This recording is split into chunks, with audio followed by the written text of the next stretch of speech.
Together, growing in faith, changing communities. Ngifuna ukuthi siqale la. Mina ngumuntu owakhonzile ama-movie. Uma ngibuka ama-movie, kuthiwa kukhona umuntu kuthiwa i-starring. Lo muntu i-movie yakhelwe phezu kwakhe.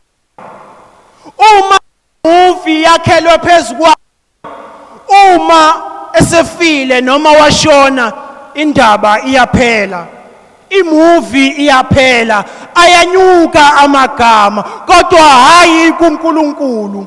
Uma sifunda lencwadi kaJoshua sizoyitshela ukuthi encwadini ezinhlanu zokuqala uMose wayini starring.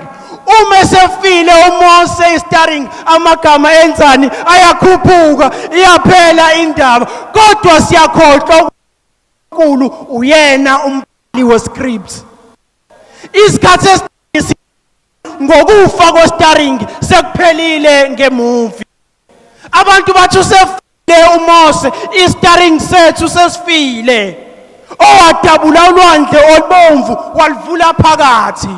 Owanqoba uFaro sekuphelile ngathi. Athi uNkulunkulu amagama awakakhuphuki ngoba imina ophethe uhlelo, imina umbhali wescript. Ngifuna ukuthini na? Abantu bazothi amagama akhuphuka ngokufa kwaMose, kodwa uNkulunkulu uthi mina noma abadlali bengashintsha, iscript siyafana. Iscript siyafana. Wafika uAbraham ngamthembisa ngathi uyodla izwe, kwathiwa washona uAbraham. Kwafika oIsaka, kwafika oJakobe, bashona bafa. Abantu bazothi awuyaphela umdlalo, awuyaphela umdlalo. Athi uNkulunkulu ngiyakwazi ukushintsha abadlali, kodwa iscript siyafana. Ngifuna ukuthini na?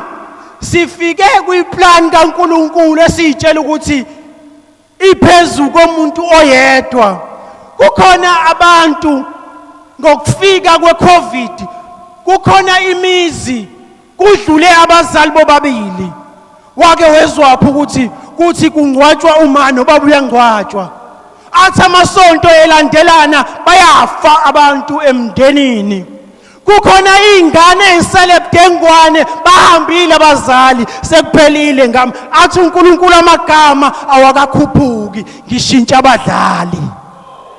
Ngifuna ukuthini ke namhlanje? uJoshua kuthiwa kufanele udle izwe laseKhanani. Sengikhethile. Kodwa ngiyacabanga ukuthi uJoshua uyasaba.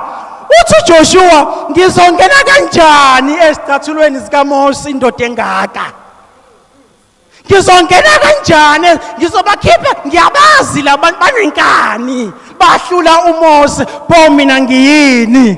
Ukhohlwa into eyodwa, kwangawona umsebenzi kaMose, kwakuNkulunkulu osebenza ngoMose. Kwesinye isikhathi sibheka amandla ethu, ngizokwenza kanjani? Athi uNkulunkulu usithembe wena, kanti ngifuna ukusebenza ngawe. Akufanele sibheke umuntu, sibheke amandla ngaphakathi kuyena.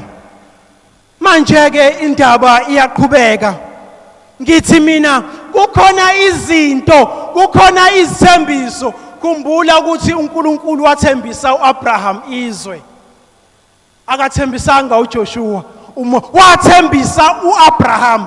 Ngifuna ukuthini? Kukhona izithembiso uNkulunkulu azenze kubazali bethu noma bengasekho, uNkulunkulu uyifezekisa. Ngifuna ukuthini na? Kukhona abantu abadlulelwe izithanda zabo. Ngizoba yini? Athi uNkulunkulu kushintsha abadlali, iscript siyafana.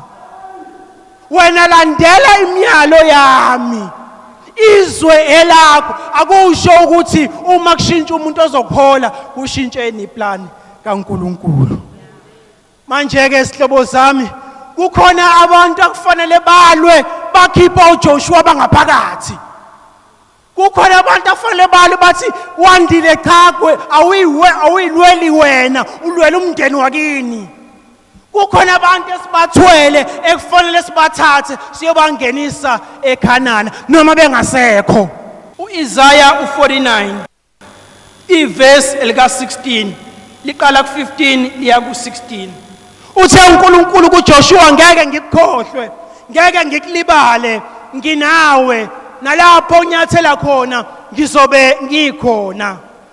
Athi uIsaiah u49 iverse elika 15 no16, yebo bona bangakhohlwa, yebo bona bangakhohlwa, kodwa mina angiyikukukhohlwa wena.